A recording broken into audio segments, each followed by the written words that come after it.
Guys, welcome to my vlog. So today is Friday and hapon na dito ngayon sa Winnipeg.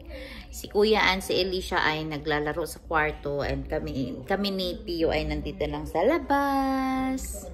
Papansin ko nga guys, no, ang dami na talagang nagva-vlog ngayon. So, wala namang mawawala sa mga nagva-vlog. Siyempre, lahat tayo gustong kumikita. Lahat tayo gustong magka-income. Sa hirap ba naman ng panahon ngayon, 'di ba? Tsaka gaya ko, 'di ba? Wala naman akong income dito sa bahay. So, kahit na, alam mo yun, kahit na mga cents lang yung income ko sa YouTube ko at saka sa Facebook ko ay pinagtsatsagaan ko. Kasi, alam nyo guys, kung alam nyo lang na since 2019 pa ako nagva-vlog talaga. And ngayon lang ako naging consistent. Kasi wala naman ako magagawa dito sa bahay. At saka medyo na-enjoy ko na siya ngayon habang inaalagaan ko yung mga bata dito sa bahay. Kasi boring kapag wala akong ginagawa dito sa bahay. Kaya ngayon, medyo nag-enjoy ako sa mga vlog ko everyday. Hindi ko nagagawa siya everyday, but every other day minsan, pero na-enjoy ko siya. So, hindi gaya dati na parang naano ko dati, na boring or nauumay. Kasi ang nakakapagod sa pagbablog, ang pag-i-edit, number one, pag-iisip ng content, kung ano yung mga content natin. At saka, syempre, walang ibang susuporta sa'yo. Like, ni kahit family mo or friends mo, kahit sinong mga taong nakakilala sa'yo, mag-expect tayo na walang magsusupport sa atin. Kasi ang talagang magsusupport lang sa atin is yung mga strangers. Yeah, maraming mga nanonood sa atin na hindi naman tayo kilala, 'di ba? So yun ang unang-unang magsusuporta sa pagva-vlogging natin.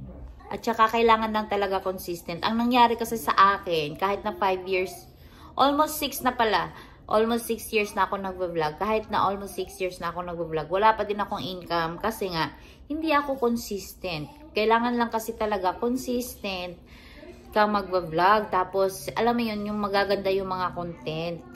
At saka dati, natatawa ako guys. Kasi, alam mo yung gusto ko talaga na ma-monetize sa YouTube. Hindi pa uso yung dati ha. Hindi pa uso yung reels sa Facebook. Dati sa YouTube, doon ako, pinagpupuyatan ko talaga sa YouTube dati yun. Yung makikipag-engage ako sa mga kapwa bagong YouTuber. So, ang ginagawa ko, nakipag-sub to sub ako, or bisita ka sa bahay ko, yung ganon. So, yun ang ngayon ang trending naman sa Facebook. Kaya sa Facebook, hindi ko ginagawa yun kasi nakakapagod yun. As in, nakakapagod kasi trabaho talaga siya. Trabaho siya na lagi kang nakikipag-engage sa ibang tao. Pero at the end of the day, hindi sila manonood sa mga vlog mo. Kaya ang ginagawa ko sa Facebook, kahit na hindi pa ako monetize, upload lang ako ng upload. Magiging consistent lang talaga. Ngayon, gagawin ko na talaga na maging consistent. Titignan natin kung ano ang magiging epekto neto. Alam nyo guys, natutuwa na ako na meron akong 20 viewers minsan sa Facebook ko, or minsan 10 viewers. Natutuwa na ako niyan. Kasi alam kong dadami din yan. Ngayon, sa Facebook, medyo madami-daming nag-review sa akin kasi syempre mas marami akong friends sa Facebook. But sa YouTube ko is 20 viewers lang, minsan 10. Natutuwa na ako niyan. Kasi ganun talaga ang baguhan. Minsan talaga walang manonood, yung mga ganun. Kaya sinishare ko siya sa Facebook kasi kahit papano ay merong view naman yung ano natin, channel. Tsaka hindi madaling guys, hindi madaling magsalita sa harap ng camera na wala kang kausap, ikaw lang mag-isa, ikaw lang yung nag-iisip kung ano yung sasabihin mo sa camera, yung mga ganon. But syempre, isipin mo na lang na yung mga kausap mo ay yung mga viewers mo. So ganun ang pag-vlog. So hindi siya madali na magbi-video lang ako, ganun. Hindi. Kaya ngayon, ang vlog ko is hati, meron ako sa Facebook, meron din ako dito sa YouTube ko. Kasi syempre, mas gusto ko pa din na i-grow yung YouTube ko. Kasi matagal ko ng pangarap na magka-silver button. Alam mo yon, hindi ko alam kung kailan. Kasi hindi nga ako naging consistent sa channel ko. Alam mo yon, pangarap ko talaga.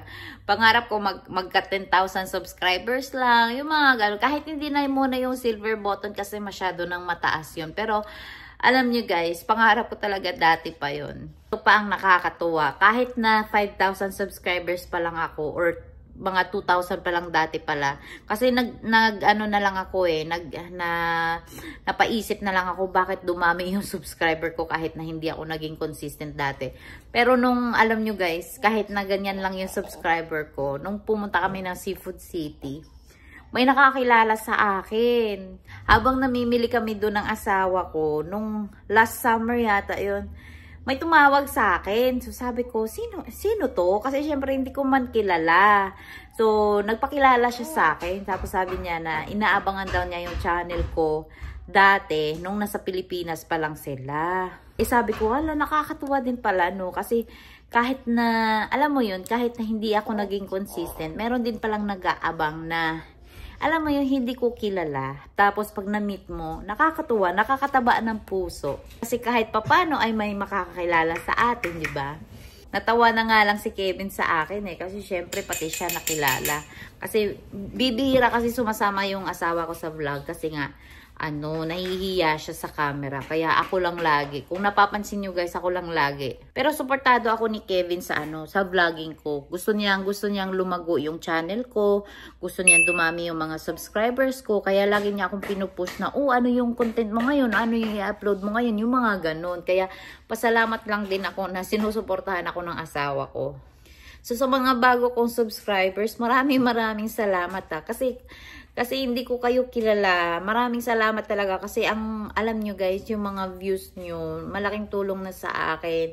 At natutuwa na ako niyan. Tumataba na yung puso ko niyan kapag mapanood lang yung mga vlog ko. Kahit na minsan ay ayaw nyo man sa mga videos ko. Pero maraming salamat. Sa mga baguhan lang na mga YouTuber o mga vlogger. So keep on going lang tayo. Basta maging consistent lang tayo. Lalaki din tayo at dadami din yung mga susuporta sa atin.